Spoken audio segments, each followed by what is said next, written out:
Mr. Vilakazi, thank you very much for your time. You were there.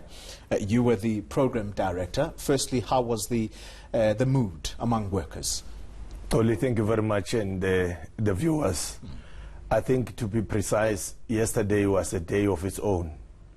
We're not there for reporters. We're not there for whatever view. We're there because that space belongs to workers. The mood was so good. The attendance was very well. And we were even blamed to say, why a hall? You should have taken us to a stadium. But we said to them, we need to understand the material conditions. We cannot just be like overtaken by maybe excitement. We should be careful. We were safety conscious yesterday. Some within AMCU, as your leaders said at the rally yesterday, that there were attempts to try and block this rally from going ahead. Why did AMCU try to block this from going ahead? Yeah, you see, I will respond to the question of why, though I'm not the right person. We really don't know, because if we are in the same space and we contest, obvious, ideas will differ. If you don't have this political tolerance to coexist with others, you will try all these dirty tricks to be seen as if you are the only one in the space. Let me ask you the question differently. The deputy president of COSATU, Mike Shingange, said AMCU tried to block this rally from taking place. Of course. Where does he get that from? There is a case as we speak at court that was filed by AMCU, which they lost with costs twice. What was that case about? And the allegations thereof is that there were comments made by the president of COSATU, Comrade Singiswa Losi, and the spokesperson of COSATU about AMCU, which we then appeared to court supporting COSATU to say whatever that has been said, without me getting into details, because I'm not the spokesperson or the president of COSATU. That has been the reason, because the intention to have the rally in Marikana has been an issue that has been there for long. Remember, if you don't want competition, you will try by all means to ensure that you always be seen as if you are the only person.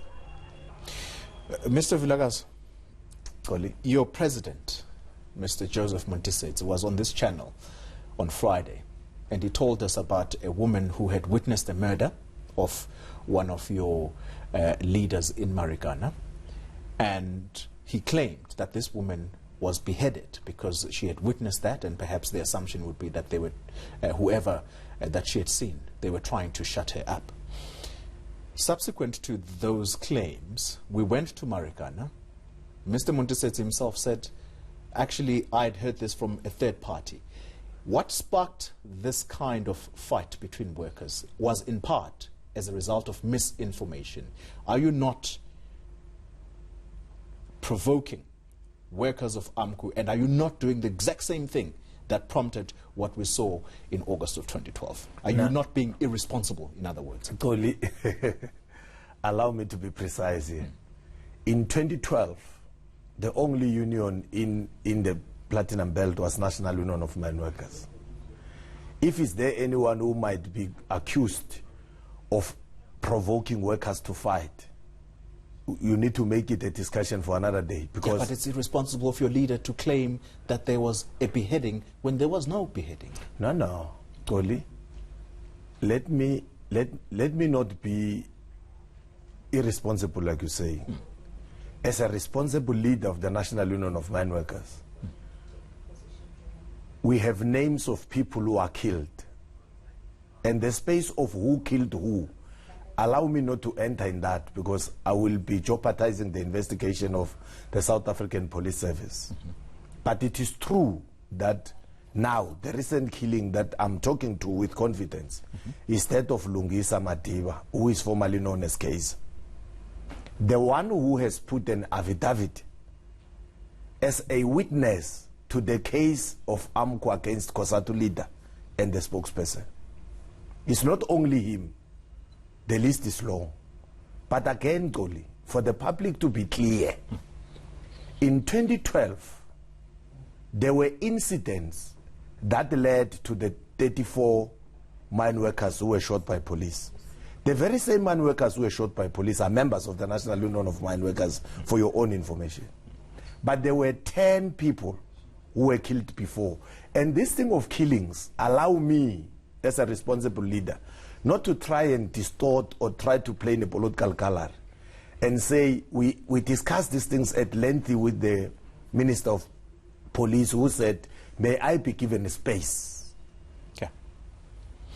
All right. Philip Vilakazi, thank you very much for making the time to speak to us here. And I raise this issue of being responsible when you report on alleged murders, because Joseph Mathunja was made to apologize at the Marikana inquiry for claiming that people had been shot by the NUM, when in actual fact he had heard it from third parties, which is something that you and your leader have just done. But thank you indeed for clearing that up for us.